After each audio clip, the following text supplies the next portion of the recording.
வணக்கம், டாக்டர் புவனேஸ்வரன் பேசுகிறேன்.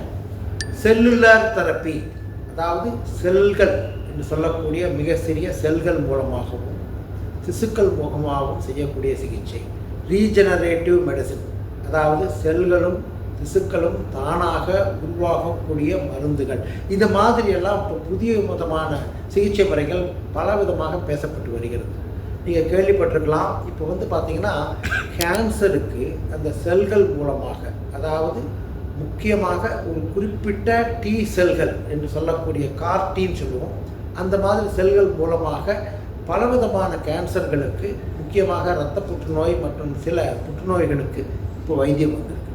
இது என்ன, இது எப்படி சாத்தியம் அப்படின்னா அதை பற்றி ஒரு சின்ன விளக்கம். பொதுவாக பார்த்தீங்கன்னா இது தற்போது பரவலாக பேசப்பட்டு வரும் ஒரு மருந்து முறை.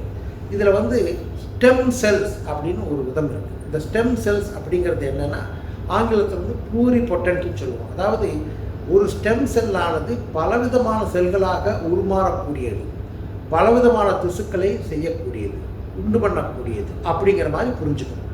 இந்த செல்கள் என்னென்னா, இந்த ஸ்டெம் செல்ஸில் இதன் மூலம் சிலருக்கு தோல் ஆனது, தோல் வியாதிகளுக்கு, நரம்பு வியாதிகளுக்கு, மற்றும் சில பேருக்கு முடி வரலை அப்படின்னா கூட அந்த அந்த பிளேட்லெட் ரிச் பிளாஸ்மான்னு சொல்லுவோம். அதாவது பிளேட்லெட்லேருந்து எடுக்கக்கூடிய அந்த க்ரோத் ஃபேக்டர்ஸ் நம்ம இன்ஜெக்ட் பண்ணுறது. இந்த மாதிரி பல விதத்திலும் பார்த்திங்கன்னா இந்த செல்லுலார் தெரப்பியானது செயல்பட்டு வருகிறது. இப்போ இதில் மிக மிக முக்கியமாக இன்னொன்று என்னென்னு பார்த்திங்கன்னா, சர்க்கரை வியாதிக்கு இந்த பேங்க்ரியாஸில் இருக்கிற செல்களை எல்லாம் எடுத்து கூட அதை ஒரு நோயாளிக்கு கொடுப்பதன் மூலம் அந்த சர்க்கரை வியாதியானது டிரான்ஸ்பிளான்டேஷன் இல்லாமலேயே கட்டுப்படுத்த முடியும் அப்படிங்கிற ஒரு மருத்துவ முறையானது வெளிநாடுகளுக்கு வந்திருக்கு. அதனால் இப்போ இந்த செல்லுலார் தெரப்பி, ரீஜெனரேட்டிவ் மெடிசன் அப்படிங்கிறது தற்போது மிக மிக வேகமாக வளர்ந்து வரும் ஒரு விஷயம்.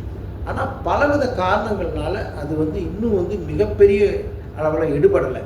காரணம் என்னென்னா, ஒன்று எத்திக்ஸ் என்று சொல்லக்கூடிய இந்த கட்டுப்பாடுகள் இன்னும் இருக்காது.